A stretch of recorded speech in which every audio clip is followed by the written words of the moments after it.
Good evening, I'm Lisa Washington. And I'm Scott Shea. For the storm that hit the Wyoming Valley hard 50 years ago this week is now hitting the big screen. A documentary that's been in the works for more than a decade finally came to fruition in front of more than 1,000 people, many of whom lived through the flooding from Agnes. Newswatch 16's Marshall Keeley takes us to tonight's premiere in Wilkes-Barre. It was a sold-out showing at the FM Kirby Center for Performing Arts in Wilkes-Barre. Hundreds flocked here to see a film documenting the devastating flooding of Hurricane Agnes in a theater that was underwater 50 years ago. We wanted to do it here because this building is in the movie.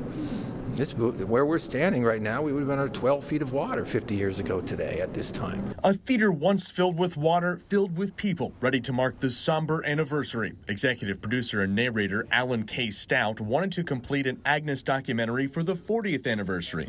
That plan fell through, but more than 10 years and about $50,000 later, the history is coming to life again. And there's still a lot of people still here that remember Agnes, including myself as a 5-year-old boy being evacuated 50 years ago today. And we were on the Edwardsville dike when the dike moved like a snake and popped. Jack was 17 years old in June of 1972 and left his home that day curious about the rising waters. Soon, he and a friend were swimming for higher ground and tall objects looking for safety.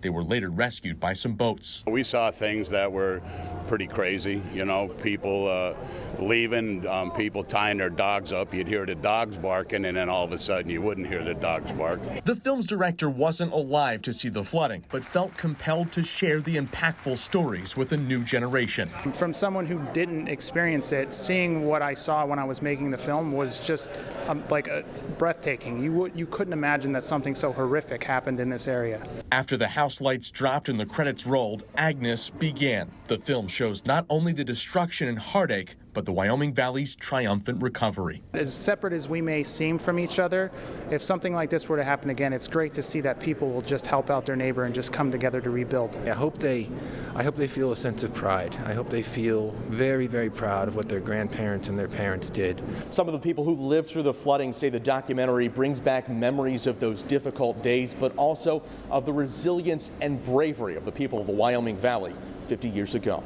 Marshall Keeley, Newswatch 16, Wilkes-Barre.